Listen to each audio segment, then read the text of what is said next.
మన ఇంటి రుచులకు స్వాగతం. ఈ రోజు మనం ఇడియాపం లేదా రైస్ నూడిల్స్ ఎలా తయారు చేసుకోవాలో నేర్చుకుందాం. దీనికి కావాల్సినవి బియ్యపిండి 1 కప్పు, సమపాలంలో నీళ్లు, 1 టీ స్పూన్ నూనె, రుచికి సరిపడా ఉప్పు, జంతికల గొట్టం. దీంట్లో మనం సన్నకారపు పుస్తది వాడుకోవాలి. స్టవ్ ఆన్ చేసి బాండీ పెట్టుకుని దాంట్లో మనం ఈ కప్తోనే పిండి తీసుకున్నాం కదా, అలాంటి కప్ తీసుకుని దాంతోనే 1 కప్పు నీళ్ళు పోసి మరగనివ్వాలి. రోల్ బాయిల్ అయితే సరిపోతుంది. నీళ్ళు పోసుకున్న తర్వాత 1 టీ స్పూన్ ఆయిల్,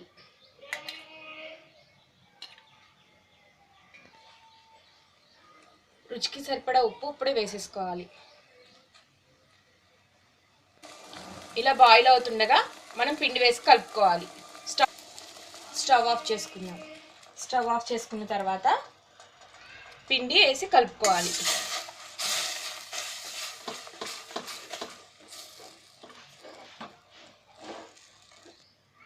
ఐదు నిమిషాలు మూత పెట్టుకోవాలి. ఇది కొద్దిసేపు 5 నిమిషాల తర్వాత కొద్దిగా చల్లారుతుంది, ప్లస్ కొంచెం ఉండలా కూడా తయారవడానికి ఉపయోగపడుతుంది. అందుకని మూత పెట్టాను. 5 నిమిషాలు అయింది. ఇప్పుడు దీన్ని చపాతీ పిండి కలుపుకున్నట్టు కలుపుకోవాలి. ఒక ముద్దలాగా వస్తుంది అన్నమాట, చపాతీ పిండి ముద్దలాగా. అవసరమైతే కొద్దిగా నీళ్ళు చిలకరించుకోవచ్చు.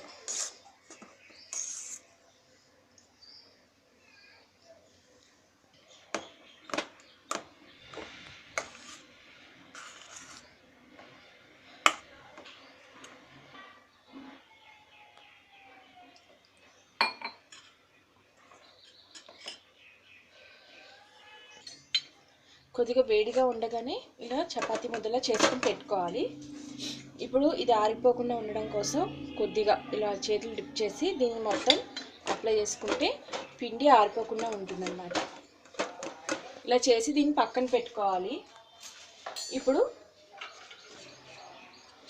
ఇడ్లీ పాత్ర తీసుకుని కొద్దిగా ఆయిల్లో డిప్ చేసి ఇడ్లీ పాత్రకి అప్లై చేసి పక్కన పెట్టుకోవాలి. అన్నిటికి చిన్న హోల్స్ ఉన్న ప్లేట్ తీసుకుని దానికి కూడా ఆయిల్ అప్లై చేసుకోవాలి. అలాగే జంతికలు గొట్టానికి కూడా అప్లై చేసుకుందాం ఆయిల్. ఇప్పుడు ఈ ప్లేట్ ఇందులో పెట్టుకుని